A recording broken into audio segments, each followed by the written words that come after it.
السلام علیکم ورحمۃ اللہ وبرکاتہ۔ بسم اللہ الرحمن الرحیم۔ ابن جوزی رضی اللہ تعالیٰ عنہ فرماتے ہیں کہ ایک حدیث میں آیا ہے کہ بنی اسرائیل میں عجیب و غریب واقعات پیش آئے ہیں، ان کے واقعات بیان کیا کرو جن سے کوئی نہ کوئی عبرت حاصل ہوگی۔ دیکھو میں تمہیں دو بوڑھی عورتوں کا واقعہ سناتا ہوں۔ بنی اسرائیل میں ایک شخص اپنی بیوی کو بہت محبوب رکھتا تھا۔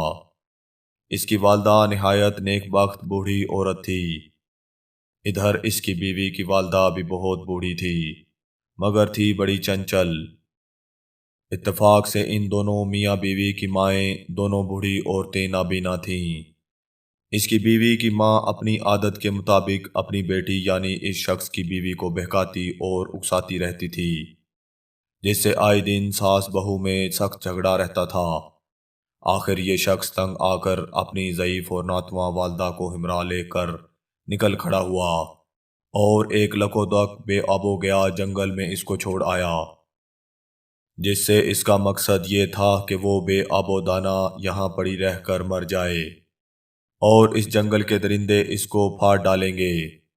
چنانچہ جب وہ شخص اپنی اس صابرہ اور ضعیف ماں کو اس قسم پرسی کی حالت میں چھوڑ کر چلا اور اس کو جنگل کے درندوں نے آ گھیرا، تو اللہ کی جانب سے ایک فرشتے نے اس کے پاس آ کر دریافت کیا، بڑی بی یہ جو آوازیں آ رہی ہیں کیسی ہیں؟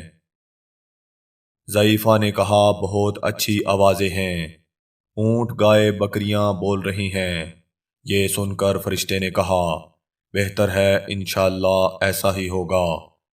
یہ کہہ کر وہ فرشتہ تو چلا گیا۔ اب صبح ہوئی تو کیا دیکھتے ہیں کہ تمام جنگل اونٹ گائیں اور بکریوں سے بھرا ہوا ہے۔ اگلے روز اس کے بیٹے کو خیال آیا کہ چل کر دیکھوں تو صحیح آخر بوڑھی اماں پر کیا گزری ہے۔ غرض جب بیٹے نے جا کر دیکھا تو ماں کے قریب تمام جنگل اونٹ گائیں اور بکریوں سے بھرا ہوا ہے، جس کو دیکھ کر اس نے حیران ہو کر اپنی والدہ سے معلوم کیا کہ اماں آخر میں کیا دیکھ رہا ہوں، بتاؤ تو کیا ماجرا ہے؟ ماں نے کہا بیٹے تو نے میری نافرمانی کی اور اپنی بیوی کی اطاعت کی، اللہ نے مجھے میرے صبر کا پھل دے دیا ہے۔ اپنی والدہ کی یہ گفتگو سن کر وہ شخص بہت نادم و شرمندہ ہوا اور اپنی والدہ کو اس عطائے خداوندی کے ساتھ گھر لے آیا۔ اب کیا تھا اس کی بیوی کو ساس کی یہ نعمتیں دیکھ کر کیسے برداشت ہوتا؟ اپنے شوہر سے ضد کرنے لگی کہ میں اس وقت تک ہرگز تجھ سے خوش نہ ہوں گی جب تک تو میری بوڑھی نابینا ماں کو بھی اسی جنگل میں نہ چھوڑ آئے جہاں اپنی ماں کو چھوڑ کر آیا تھا۔ مجبوراً وہ شخص اپنی بیوی کی ماں کو بھی وہیں لے جا کر چھوڑ آیا۔ اب جب شام ہوئی اور اس بڑھیا کو درندوں نے آ کر گھیر لیا، تو پھر خدا کے حکم سے اسی فرشتے نے آ کر اس بوڑھی عورت سے معلوم کیا کہ یہ آوازیں کیسی ہیں جو تو سن رہی ہے۔ بڑھیا نبینا تو تھی ہی، کہنے لگی یہ تو درندوں کی آوازیں ہیں جو مجھے پھاڑنے کے لیے آئے ہیں۔ یہ سن کر فرشتے نے کہا انشاءاللہ ایسا ہی ہوگا۔ یہ کہہ کر فرشتہ تو چلا گیا اور درندوں نے چیر پھاڑ کر بڑھیا کو تکا بوٹی کر دیا۔ جب صبح ہوئی تو اس شخص کی بیوی نے پھر اپنے شوہر پر تقاضا شروع کیا کہ جا کر دیکھ میری ماں پر کیا گزری اور اس نے کیا کچھ جمع کیا، کیونکہ اس عورت کو خیال تھا کہ شوہر کی ماں کی طرح میری ماں نے بھی اسی طرح مویشی جمع کر رکھے ہوں گے۔